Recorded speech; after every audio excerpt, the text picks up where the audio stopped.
Iran plan कर रहे हैं कि अब से जो भी शिप स्टेट ऑफ हॉर्मज से पास करेगा ऑयल कंटेनर लेके उसको टोल पे करना पड़ेगा बिटकॉइन के अंदर। ये रिपोर्ट किया फाइनेंशियल टाइम्स ने। बिटकॉइन ही क्यों? तो अगर आप देखेंगे ईरान के ऊपर ऑलरेडी काफी सारे यूएस सैंक्शंस लगे हुए हैं, जिसके कारण वो इंटरनेशनल ट्रांसफर सिस्टम से स्विफ्ट से एक्सक्लूडेड है। तो कोई भी इलेक्ट्रॉनिक ट्रांसफर उनके पास नहीं पहुंच सकता। दूसरी करेंसीज में Chinese yuan, Indian rupee, Russian rouble बन जाते हैं, लेकिन वो भी उतना ही लेंगे जितना उनको जरूरत है। ज्यादा रख के करेंगे क्या? इन दी एंड वो ऐसी करेंसी जो बाकी कंट्री उसको कंट्रोल करती है, उसको प्रिंट करती है, राइट। उसके बाद ऑप्शन बन गया यहाँ पर गोल्ड का, लेकिन गोल्ड का आप इलेक्ट्रॉनिकली ट्रांसफर कैसे कर सकते हो? नहीं कर सकते, तो वो ऑप्शन भी आउट हो गया। स्टेबल कॉइन एक ऑप्शन बन जाता है जो डॉलर को रिप्रेजेंट करता है, लेकिन स्टेबल कॉइन के साथ प्रॉब्लम ये है कि यूएस जब चाहे जिस वॉलेट को कॉन्फिस्केट कर सकता है, मतलब फ्रीज कर सकता है। तो ऐसा कौन सा एसेट हो गया जिसको आप विद इन मिनट्स के अंदर ट्रांसफर कर सकते हो, और ऐसा एसेट जिसको कोई फ्रीज नहीं कर सकता? तो वही यहां पर बन जाता है बिटकॉइन। बिटकॉइन को वैसे ईरान की हिस्ट्री रही है जहां पर उन्होंने काफी बिटकॉइन को माइन भी किया, क्योंकि सैंक्शन स्टार्टिंग से उनके ऊपर थे। तो bitcoin was sort of rescue for them. तो उन्होंने यही चीज बोली कि भाई यहाँ पर हमारे पास जो ऑप्शन बन जाता है वो बिटकॉइन का है, कि यहाँ पर जो भी शिप पास करेगा वो बेसिकली यहाँ पर आएगा, हमको नोटिफाई करेगा क्या लेके जा रहा है, उसके अकॉर्डिंग हम इंस्पेक्शन वगैरह करेंगे और आप आपको बताएंगे आपको कितना पेमेंट करना है। उन्होंने प्राइस रखी है $1 पर बैरल पे करना पड़ेगा। तो वो हम बताएंगे, उनको बिटकॉइन के अंदर ट्रांसफर करना पड़ेगा। जब हमारे पास आ जाएंगे हम बोल देंगे ओके बेबी लेट्स गो, चले जाओ तुम। तो ये उन्होंने बोला है। लेकिन अगर ये एक्चुअली में होता है तो उसका इंप्लीकेशन बहुत बड़ा होगा, क्योंकि स्टेट ऑफ हॉर्मस में से ऑलमोस्ट 20% यहां पर ऑयल का सप्लाई होता है। 130 टू 150 शिप्स जो है वो हर दिन यहां से निकलते हैं। एक अच्छे टाइम पे, अभी का टाइम तो नहीं, लेकिन अच्छे टाइम पे around 20 million barrel per day strait of Hormuz से गुजरते हैं, जहां पर वो प्लान कर रहे हैं पर बैरल $1 चार्ज करेंगे। तो उसके अकॉर्डिंग अगर हम कैलकुलेशन करें कितना पैसा यहां पर ईरान टोल से कलेक्ट करेगा, तो वो यहां पर बन जाता है 20 मिलियन बैरल है, $1 की प्राइस है, तो उस अकॉर्डिंग 20 मिलियन पर डे। एक महीने में 600 मिलियन, एक साल में 7.3 बिलियन। अब इसी को अगर वो प्लान कर रहे हैं बिटकॉइन के अंदर कलेक्ट करने का, तो इसको कन्वर्ट करते हैं बिटकॉइन के अंदर। एक दिन के अंदर यहां पर ईरान 285 बिटकॉइन या 86 बिटकॉइन जो है टोल में कलेक्ट करेगा, अगर हम $70,000 का प्राइस यहां पर रहते हैं। और यही नंबर जो है काफी इंपॉर्टेंट बन जाता है, क्योंकि एक दिन के अंदर अराउंड 450 बिटकॉइन माइन होते हैं। तो उसमें से अगर 286 सिर्फ स्टेट ऑफ हॉर्मस से पास करने के लिए टोल में शिप यहां पर पे कर रहे हैं, तो वो बन जाता है 63% ऑफ जो भी नई बिटकॉइन बन रहे हैं वो सीधे ईरान के पास यहां पर चले जाएगा। तो इसी कारण से ये बहुत बड़ी एक न्यूज है। लेकिन अभी करंटली इस चीज को प्लान कर रहे हैं। एंड इसका अदर साइड ये भी है कि अभी क्योंकि मिडिल ईस्ट में टेंशन चल रही है, for the time being may be bitcoin के अंदर पेमेंट हो सकता है, लेकिन अगर पीस वगैरह हो गया तो मे बी चीजें चेंज हो जाए। प्लस दूसरे ऑप्शन ये भी है कि चाइनीज युआन और इंडियन रुपीस के अंदर जो वहां पर ऑयल सप्लाई होता है, तो उसके अंदर भी जैसे इंडिया के साथ करते हैं कि इंडिया को ऑयल बेचते हैं और बदले में इंडिया अपने यहाँ से सामान वगैरह जो है वो ईरान को देता है। चाइना के साथ भी ऐसी डील है, तो वो भी रहेगा। लेकिन ओवरऑल बाकी जो यहाँ पर यूरोपियन शिप्स हो गए या ऐसे हो गए जिनके साथ कोई डायरेक्ट कॉन्टैक्ट नहीं है ईरान के साथ, वहां पर बहुत ज्यादा प्रोबेबिलिटी है कि यहाँ पर बिटकॉइन के अंदर वो पेमेंट लेंगे। बट इन दी एंड अभी सिर्फ ये न्यूज निकल के आई है, we'll have to see how it plays out. लेकिन अगर ऐसा होता है तो ऑयल बैक्ड बाय बिटकॉइन वो वाली सिचुएशन यहाँ पर हो जाएगी, which is gonna be very good for the bitcoin. So this is something that I wanted to share. लेकिन नेक्स्ट मूविंग ऑन, हम मार्केट के बारे में बात करेंगे, क्योंकि मार्केट अगर हम देखेंगे डोनाल्ड ट्रंप जब से आए हैं, मतलब क्या ही बताएं। तो चार्ट्स के बारे में बात करेंगे और थोड़ा आपको मिडिल ईस्ट का भी आइडिया दूंगा करेंटली चल क्या रहा है, एंड कुछ इंपॉर्टेंट डेट्स भी हैं that you need to look out for, जो अगले कुछ दिनों में यहाँ पर आने वाली है। तो आगे बढ़े गाइस, उससे पहले वीडियो को लाइक कर दो, चैनल पे आप सब्सक्राइब कर दो, भाई को थोड़ा सा मोटिवेट जो है तुरंत इफेक्ट के साथ आप कर दो।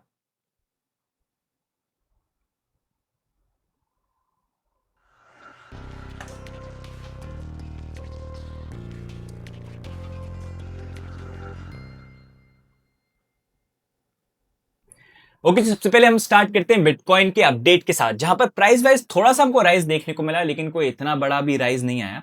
करंटली बिटकॉइन की प्राइस जो है जितने टाइम से 67-70 के बीच में हम मूव कर रहे हैं वहीं पर हम मूव कर रहे हैं, जहां पर अभी करंटली $71,000 पे आ गया।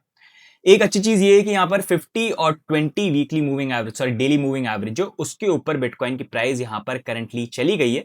एंड अभी मैं यही देखना चाहता हूँ कि प्राइस वाइज वापस हम नीचे आते हैं तो क्या 68,000 या $69,000 पे प्राइस होल्ड करती है कि नहीं करती है। जैसे मैंने प्रीवियसली बोला, अभी करंटली ये पैटर्न बन रहा है, वैसे हिस्टोरिकली कभी अच्छा रहा नहीं है, जैसे आप यहाँ पर भी देख सकते हैं। हमको पैटर्न चाहिए ऐसा जहां पर एक एटलीस्ट लो जो है बिटकॉइन की प्राइस यहां पर बनाए। लेकिन अभी जो सिचुएशन चल रही है उसमें प्रॉब्ली हो सकता है कि होने में ये थोड़ा सा टाइम ले।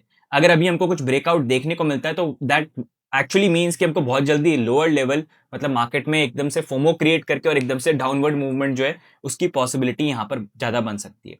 बट एनीवे स्टेट परस्पेक्टिव से अभी मैं यहाँ पर जो एरिया आपको बोलूंगा that is gonna be around $68,000 to $69,000, क्योंकि अभी 2 हफ्ते की पीस डील या सीज वायर की बात हुई है, तो उसमें थोड़ा सा मे भी मार्केट फ्लरिश कर सकते हैं बेस्ड ऑन नंबर अभी जो आने वाले वो भी मैटर करेंगे, लेकिन उसके बाद हमको एक्चुअल में मूवमेंट देखने को मिलेगा।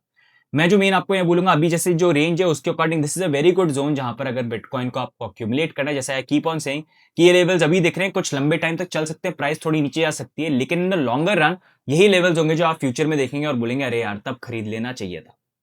तो उस according it's a good deal. बाकी ट्रेड वाइज तो you can always make plan, right. बाकी अगर हम देखेंगे अभी करंटली, मैं एक और चीज जो आपसे शेयर यहां पर करना चाहूंगा कि करंटली अगर हम देखेंगे टोटल मार्केट कैप भी यहां पर $2.4 ट्रिलियन पे आ गए। ये अगर आप देखेंगे हम ऑलमोस्ट जो प्रीवियस यहाँ पर 2021 के बुल रन का जो मार्केट था, जो टोटल मार्केट कैप गया था, उससे भी नीचे गए। वैसे इनफैक्ट इस बार टोटल मार्केट कैप मतलब बिटकॉइन प्राइस ऊपर चली गई, लेकिन टोटल मार्केट कैप में कोई इतना सिग्निफिकेंट राइज नहीं है जितना अभी आना चाहिए। तो टोटल मार्केट कैप के अकॉर्डिंग भी अगर हम देखेंगे यहाँ पर 200 वीकली मूविंग एवरेज के हम काफी क्लोज आ गए हैं 2 ट्रिलियन का एरिया। सो ये 2 ट्रिलियन से लेके 2.4 ट्रिलियन के बीच में जब तक टोटल मार्केट कैप है, ये भी एक अच्छा इंडिकेशन देता है बिटकॉइन को अक्यूमुलेट करने के लिए। जैसा मैं प्रीवियस वीडियो में शेयर कर चुका हूं, माइनिंग कॉस्ट और सारी चीजें निकाल के, उसके अकॉर्डिंग मेरा पर्सनल व्यू पॉइंट तो ये 50 से लेके 70 का जो एरिया है, ये एक अच्छा जोन है अगर आपको बिटकॉइन को यहां पर अक्यूमुलेट करना है। अब यहीं पर करंटली वैसे अगर हम देखेंगे तो फंडिंग रेट इज ओके। बाकी लॉन्ग एंड शॉर्ट रेशियो के अंदर अभी लॉन्ग्स थोड़े कम ओपन है, तो थोड़ा सा वो पॉसिबिलिटी देता है कि मार्केट में अभी भी थोड़ा सा डर बन रहा है, क्योंकि अभी सीज फायर किया था, लेकिन सीज फायर के बाद कुछ ड्रामा और हुआ है जो मैं आपको आगे एक्सप्लेन करूंगा एंड बताऊंगा आपको। बाकी अगर हम देखेंगे थोड़ा सा ऑयल की प्राइस भी देख लेंगे। अभी जब सीज फायर का अनाउंसमेंट हुआ था नीचे चली गई थी, अभी वापस ऊपर चली गई क्योंकि स्टेट ऑफ हॉर्मस फिर से क्लोज यहां पर हो गया ओपन होके, तो वापस $100 के ऊपर आ रहे हैं। समहाउ डोनाल्ड ट्रंप कोशिश पूरी कर रहे हैं कि $100 के नीचे जो ऑयल की प्राइस यहां पर रहे। अब यहीं पर नेक्स्ट मूविंग ऑन गाइस, कुछ इंपॉर्टेंट इवेंट्स है जिसके बारे में मैं नेक्स्ट बात करना चाहूंगा, लेकिन उससे पहले थोड़ी सी शिलिंग जो है वो भी कर लेते हैं। जहां पर अगर आपने चैनल पे अभी तक सब्सक्राइब नहीं कर रखा है तो आप सब्सक्राइब कर लीजिए, इंस्टाग्राम पे भी फॉलो कर लीजिए, बहुत सारे अपडेट जो है हम वहां पर शेयर कर रहे हैं। साथ में अगर आपने टेलीग्राम की हवेली ज्वाइन नहीं करी, वहां पर ज्वाइन कर लीजिए, सारे अपडेट सबसे पहले वहां पर आपको मिल जाएंगे। Plus also you can join a partner exchange, जहां पर कॉइन स्विच के ऊपर अगर आप ज्वाइन करेंगे you will also get some benefits, plus it will also support us indirectly, तो लिंक आपको नीचे मिल जाएगा। अब यहीं पर सबसे बड़ी चीज जो है, आज 9th ऑफ अप्रैल है, तो 9th ऑफ अप्रैल को आज 6 बजे यूएस के जीडीपी नंबर्स आने वाले हैं। वैसे ही मिडिल ईस्ट की हालत खराब हो रखी है, कितने मिलियन डॉलर्स जो बिलियन में पैसे जो उनके ऑलरेडी इस वॉर के अंदर जा चुके हैं, तो सिचुएशन काफी डाइसी और मतलब प्राइसी बन रही है यूएस के अंदर। तो वहां पर जीडीपी नंबर्स निकल के आएंगे, जहां पर लास्ट टाइम 0.7% पे आए थे। वील हैव टू सी के नेगेटिव जीडीपी नंबर्स आते हैं कि नहीं आते हैं। If that happens it's not gonna be good for US, already चीजें बेकारी उनके लिए चल रही है। तो 6 बजे ही आने वाला है, उस टाइम पे वॉलेटिलिटी रहेगी, आप थोड़ा सा ध्यान रखना। उसके बाद 10th अप्रैल को यूएस के इन्फ्लेशन नंबर आने वाले हैं। कितनी महंगाई है यही डिसाइड करता है इंटरेस्ट रेट कट होगा यूएस के अंदर कि नहीं। वो भी 6 बजे आईएसटी के अराउंड यहां पर आएगा, जहां पर 2.4 नंबर है। इस बार प्रोबेबिलिटी ये बोल रहे हैं कि 3.1% का जो इंटरेस्ट इन्फ्लेशन जो है वो हमको यहाँ पर देखने को मिलता है। अगर वो आता है यहाँ पर उस नंबर के अकॉर्डिंग, तो ये टाइम पे भी वॉलेटिलिटी जो है वो यहाँ पर रहेगी। लेकिन जब ये नंबर्स निकल के आएंगे तो उसके बाद ये मैटर करेगा कि इंटरेस्ट रेट यहाँ पर इंक्रीज होती है, मतलब डिक्रीज होती है कि नहीं होती है। अभी प्रोबेबिलिटी ऐसी हो गई, जिस तरह से सिचुएशन चल रही है, फेडरल रिजर्व के चेयरमैन ने इंडिकेशन ये भी दे दी है कि भाई जरूरत पड़ी तो शायद इंक्रीज करना पड़े, कम करने की बात यहाँ पर अलग बन जाती है। तो उसका जो अनाउंसमेंट है वो 29 अप्रैल को आएगा, जो इस महीने के एंड तक है। वैसे वो टाइम है जहां पर ये सीज फायर की टाइम भी खत्म हो जाएगा, तो 11:30 PM IST। तो इसको लेके मैं फिर से आपको अपडेट दूंगा। बाकी जेरोमी पावेल के लिए मतलब बेसिकली आई थिंक ये लास्ट मंथ है जहां पर वो इंटरेस्ट रेट अनाउंसमेंट करने वाले हैं। उसके बाद मई का टाइम है जहां पर उनका टर्म एंड होने वाला है। फिर डोनाल्ड ट्रंप के बंदे आ जाएंगे, तो वो तो पुश करके इंटरेस्ट रेट को डाउन यहाँ पर करवाने की कोशिश करेंगे। लेकिन करंट ये सिचुएशन चल रही है अभी इंटरेस्ट रेट को लेकर। अब इंटरेस्ट रेट इतनी मैटर क्यों करती है, जैसे मैंने प्रीवियसली एक्सप्लेन किया कि इस बार हर बुल साइकिल में हुआ ये कि जब बिटकॉइन की प्राइस ऊपर गई, ऑल्ट सीजन वगैरह है, तब इंटरेस्ट रेट 0 से लेके 1% के बीच में रही है। ये आप पहले भी देख सकते हैं, ये बिटकॉइन हो गया, चाहे निफ्टी हो गया, चाहे एसएनपी हो गया, पूरे मार्केट फ्लरिश करें। क्यों? क्योंकि लोगों के हाथों में पैसा होता है, इंटरेस्ट रेट कम है तो वो इन्वेस्ट करते हैं। ये चीज हमको 2021 के अंदर भी देखने को मिली थी, जो आप यहाँ पर देख सकते हैं। लेकिन इस बार जो ये बुल मार्केट आया है उसके अंदर अगर आप देखेंगे इंटरेस्ट रेट अभी भी हाई है, वो कम नहीं हुआ। इसी कारण से ये जो पूरा मार्केट है इस बार टेढ़ा मेढ़ा दिख रहा है। इसी कारण से डोनाल्ड ट्रंप जो पैसा बनाना काफी पसंद करते हैं मार्केट्स को मैनिपुलेट करके, वो भी चाहते हैं कि इंटरेस्ट रेट कम हो, so that he and his friends can make money. तो उसी अकॉर्डिंग अभी तो इस मंथ की जो इंटरेस्ट रेट अनाउंसमेंट आने वाला है वहां पर मोस्ट प्रॉब्ली वो मतलब रिड्यूस नहीं होगी, सेम ही यहाँ पर रहने वाली है। लेकिन मई मंथ के अंदर मे बी हम बेटर चीजें जो है एक्सपेक्ट यहाँ पर कर सकते हैं। साथ में कुछ और इंपॉर्टेंट डेट्स भी है, तो ये कुछ इंपॉर्टेंट डेट्स है जिसका आप ध्यान रखना। साथ में कुछ और इंपॉर्टेंट डेट्स भी है जो मैं आपसे शेयर करूंगा, जहाँ पर मिडिल ईस्ट की भी हम बात करेंगे, जहां पर करंटली यूएस जो है और जो ईरान जो है उनके बीच में एनवॉय जाने वाले हैं पाकिस्तान के अंदर, और वो डील करेंगे कि भाई सीज फायर करना है कि नहीं करना है। तो ये भी 11th ऑफ अप्रैल के अराउंड इस वीकेंड पे मिलेंगे। देखते हैं क्या होता है, पता नहीं 50 ट्वीट कर दें और फिर मार्केट ऊपर नीचे कर दें, तो वो एक और चीज आप ध्यान रखना। दूसरा यहाँ पर जो है यूएस और ईरान जो है उनका सीज फायर एंड होने वाला है 22 ऑफ अप्रैल को, तो तब तक का टाइम है, वो डील करते हैं, उससे पहले फिर से झगड़ लेते हैं, वो बात अलग हो जाती है। एंड उसके बाद फिर ये तो मैंने आपको बता दिया इंटरेस्ट रेट वाला, राइट। अब मिडिल ईस्ट में क्या सिचुएशन चल रही है वो थोड़ी सी आपको मैं एक्सप्लेन करता हूँ। तो अभी हुआ क्या कि डोनाल्ड ट्रंप ने पहले तो बोल दिया था वेंसडे को, भाई बता दूंगा तुम्हें मैं, मतलब पूरा सिविलाइजेशन, मतलब कोई प्रेसिडेंट ये बोलते हैं कि गवर्नमेंट को हटा देंगे, गवर्नमेंट को खत्म कर देंगे। उन्होंने बोल दिया पूरी सिविलाइजेशन, ईरान के लोग जितने भी, सबको उड़ा दूंगा, ऐसा उड़ाऊंगा कि दुनिया में कभी दिखेंगे। मतलब कैसे, कौन बोल सकता है? ये डोनाल्ड ट्रंप का हमेशा काम यही है कि ये क्या करते हैं, हमेशा ना एक्सट्रीम प्रेशर लगाते हैं। ये पहले बिजनेस डील वगैरह करते थे, वहां पर ये करते थे, पूरा एक्सट्रीम प्रेशर लगा दो, टेस्ट कर लो, फिर एंड में देख लो बंदा कितना हिलता है, कहां पर मानता है। फिर जब नहीं मानता है तब अग्री करना पड़ता है। और ज्यादातर केसेस में प्रेशर में लोग मान जाते हैं जब अपर हैंड आपका होता है। तो वही ये इन्होंने टैक्टिक जो है हर जगह टैरिफ के टाइम पे इंडिया बाकी सारी कंट्रीज पे भी लगाया, अच्छा वर्कआउट किया उनके लिए। अब बस चाइना पे ढंग से नहीं कर पाया क्योंकि चाइना ने सुना नहीं।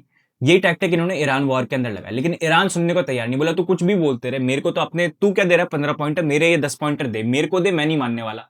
और इन्होंने, डोनाल्ड ट्रंप ने यहाँ पर अभी क्या एक फील्ड ऑपरेशन भी करवाया था, जहां पर ये कोशिश कर रहे थे, जैसे वेनेजुएला में गए, मुद्दों को कैप्चर करके लेके आए, हम जाएंगे भाई ईरान के अंदर, इनका यूरेनियम पूरा निकाल लेंगे और फिर बोल देंगे भाई हम तो विन कर गए, ऑब्जेक्टिव हो गया। क्योंकि अभी हालत ऐसी हो रखी है कि कहीं से ये दिख नहीं रहे कि ये जीत रहे हैं, बल्कि हालत बुरी यहां पर हो गई। स्टेट ऑफ होमस खुला हुआ था, वही स्टेट ऑफ होमस बंद हो गया इनके अटैक के कारण। अब वहीं पर वो ईरान पूरी कंट्रोल करने की बात कर रहा है, तो सिचुएशन को और बुरा इन्होंने जो है वो यहां पर कर दिया। तो किसी तरह से इनको विनिंग चीज चाहिए कि मैं दिखा पाऊं कि मैं जीत गया हूं। ईगो बहुत बड़ा है डोनाल्ड ट्रंप का, वो अभी करंटली सिचुएशन हो नहीं रही है। तो पहले इन्होंने धमकी दी, जब ईरान ने बैक डाउन नहीं किया, लोग निकल के आ गए पावर प्लांट के आगे, तुम मारोगे, अच्छा मार दो। लोग यूनाइट होकर बाहर आ गए पावर प्लांट पे, ब्रिजेस पे, कि तुम बॉम्ब करोगे, लोग सड़कों पे आओ करो। और वो होता तो वो बहुत डिजास्टर्स होता, मतलब डोनाल्ड ट्रंप को ही बहुत लोग रोकते हैं यहाँ पर। तो उन्होंने इसके बाद क्या किया, फाइनली उन्होंने यहाँ पर अनाउंसमेंट कर दिया कि भाई यहाँ पर ईरान जो 10 पॉइंटर मारना था, पहले तो उन्होंने बोला कि हम तो कुछ मानेंगे नहीं, हम तो तुमको सरेंडर चाहिए ईरान का। अब उन्होंने बोल दिया ठीक है हम उसके ऊपर बात कर सकते हैं। तो उसी का अनाउंसमेंट जो है वो पाकिस्तान के प्राइम मिनिस्टर ने यहाँ पर अनाउंस किया। अब जब उन्होंने अनाउंसमेंट किया तो क्या यहाँ पर सीज फायर हो गया, तो मार्केट थोड़े से फ्लरिश यहाँ पर हो गए। उन्होंने यहाँ पर बोला कि भाई पूरे रीजन के अंदर जो है यहाँ पर अभी सीज फायर हो जाएगा, इंक्लूडिंग लेबनान। लेबनान जो अगर आप देखेंगे इजराइल के पास में है, तो यहाँ पर जो साउथ लेबनान है, यहाँ पर काफी टाइम से जो फाइट है वो चल रही है, किसी और वीडियो में एक्सप्लेन मैं आपको करूंगा, तो फाइट चल रही है। लेकिन हुआ क्या, जैसे ये सीज फायर किया उसके बाद इसराइल जो, वो तो माना नहीं, इसराइल ने मतलब अब तक का सबसे बड़ा जो अटैक है वो लेबनान के ऊपर स्टार्ट कर दिया। बहुत लोगों की जाने यहाँ पर गई, बहुत लोग भी यहाँ पर मरे। तो उन्होंने यहाँ पर पूरा ये कर दिया। अब जैसे ही वो करा तो भाई उसी टाइम पे यहाँ पर जो ईरान है, ईरान ने बोल दिया कि भाई तुम तो सीज फायर बोल रहे थे। यहाँ पर पाकिस्तान के प्राइम मिनिस्टर ने बोला इंक्लूडिंग लेबनान, यहाँ पर भाई कोई अटैक वगैरह जो है वो यहाँ पर नहीं होगा। लेकिन उसके बाद भी तुमने जो है, मतलब ये इसराइल जो है उसने यहाँ पर अटैक कर दिया, तो हम नहीं करेंगे, मतलब ये नहीं होगा कि इसराइल ने किया, यूएस को रोकना चाहिए था ये चीज। तो उन्होंने बोल दिया कि भाई तुम तो सीधे वायलेशन कर दिया। उन्होंने ये बोला कि बाकी हमारी जो पॉइंटर्स है उस पर भी तुमने वायलेशन कर रहे हो, मतलब ये सही नहीं, क्योंकि ड्रोन अटैक वगैरह भी ईरान के ऊपर हो गया। तो अब डोनाल्ड ट्रंप जो है वो बोल रहे हैं कि भाई, इनकी टीम बोल रही है कि भाई डील तो हुई थी सीज फायर की, हम बात करेंगे, लेकिन लेबनान की तो बात ही नहीं थी। अगर लेबनान की बात नहीं थी, ये पाकिस्तान के प्राइम मिनिस्टर ने, जिनको लेके वो बोल रहे थे कि मतलब पाकिस्तान मीडिएट कर रहा है, तो उन्होंने लेबनान का नाम यहाँ पर क्यों लिया? और क्या इनको पता नहीं था जब ये ट्वीट आया कि ट्वीट में क्या लिखा हुआ है? मतलब ईरान इसी इंप्रेशन में था कि लेबनान के ऊपर भी जो सीज फायर है वो होगा, लेकिन इन दैट टाइम इसराइल ने सबसे बड़ा अटैक जो है लेबनान के ऊपर कर दिया। तो फिर से एक बार किसी तरह से बेवकूफ बनाने वाली या धोखा देने वाली बात कहीं ना कहीं यहाँ पर हो गई। और बड़ा क्वेश्चन ये आ गया कि अगर भाई डोनाल्ड ट्रंप तो बोल रहे हैं कि हमने तो बोला ही नहीं था लेबनान, तो ये पाकिस्तान के प्राइम मिनिस्टर क्यों बोल रहे हैं? इसका जेडी वांस ने बेसिकली ये बोला कि भाई हुआ ये था कि हम, मतलब ये बात करते हैं पाकिस्तान के प्राइम मिनिस्टर से, पाकिस्तान के प्राइम मिनिस्टर बात करते हैं ईरान से, तो ऐसे ये फिर वो रिपोर्ट करते, ऐसे करके पूरा ये सिस्टम चल रहा था। तो उन्होंने बोला यहाँ पर जो पॉइंटर्स दिए, इधर जो पॉइंटर्स दिए, मे बी उसमें कुछ कंफ्यूजन हो गया, हमने तो कभी अग्री नहीं किया था, और मे बी पाकिस्तान के प्राइम मिनिस्टर ने ईरान को बोल दिया कि हाँ यूएस ने अग्री कर दिया है, यूएस ने बोला हमने अग्री नहीं किया, या पता नहीं पहले अग्री करके मना कर दिया, जो भी। तो उसी चीज में पूरा का पूरा ये जो है मिसकम्युनिकेशन, वो बोल रहे हैं मिसकम्युनिकेशन के चक्कर में यहाँ पर क्या हो गया, तो वो पूरी सिस्टम यहाँ पर हो गया। अब उस चक्कर में ईरान ने बोला कि स्टेट ऑफ होमस जो खोलने की बात हो रही थी, हम फिर से बंद कर रहे हैं। बोला तुम तो ब्रेक कर रहे हो यहाँ पर, तो फिर से वही सिचुएशन आ गई। अब यहाँ पर दूसरी चीज ये कि 11th ऑफ अप्रैल को ही मिलने वाले हैं सैटरडे को, तो वो इंपॉर्टेंट रहेगा।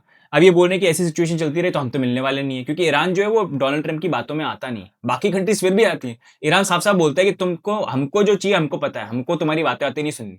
उन्होंने पूरा स्टडी कर रखा है डोनाल्ड ट्रंप को, किस तरह से फेंकते हैं, किस तरह से एक्सट्रीम प्रेशर डालते हैं, तो मानने को तैयार नहीं है।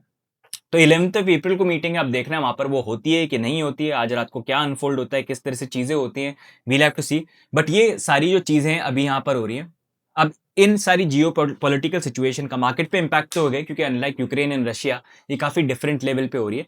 लेकिन अभी हमको देखना यही है कि किस तरह से अनफोल्ड होती है। मेन प्रॉब्लम यहाँ पर ये है कि अभी हुआ क्या है कि डोनाल्ड ट्रंप ने वॉर स्टार्ट कर दी, और डोनाल्ड ट्रंप हर जगह चाहते हैं किसी तरह से वो जीते, लेकिन अभी जो करंट सिचुएशन है ना, उसमें उनको लूजर की तरह ही देख रहे हैं हर कोई, और उसी चीज पे वो एडजस्ट नहीं कर पा रहे। इनफैक्ट उन्होंने यहाँ पर ये भी बोल दिया कि भाई हमारी आर्मी जो वहां पर रहेगी, फिर से वो एक धमकी चालू कर दी कि हमारी आर्मी पूरी वहां पर रहेगी, डील यहाँ पर हो जानी चाहिए, अग्रीमेंट जो हो जाना चाहिए, अगर नहीं हुआ तो हम ऐसा अटैक करूंगा कि फिर से तुमको उड़ा दूं।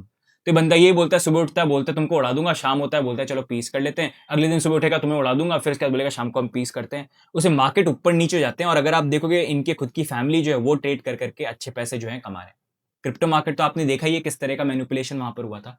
तो ये करंटली जो सिचुएशन है अभी चल रही है गाइस मिडिल ईस्ट को लेके, and I feel overall market wise we'll see good times, लेकिन उससे पहले अभी जो ये ड्रामा है थोड़े से फिक्स हो जाए। एंड जैसा मैं बोल रहा हूँ बिटकॉइन के लिए still it is a very good area 50 to 70,000, जहां पर अगर आपको अक्यूमुलेट वगैरह करना है तो you can definitely go for it. तो गाइस आज के वीडियो में ओवरऑल यही अपडेट हो गए, बाकी आपके क्या व्यू पॉइंट्स हैं do share in the comments and do like and follow. बाकी मिलते हैं नेक्स्ट वीडियो में, तब तक के लिए bye, take care, see you guys, bye bye.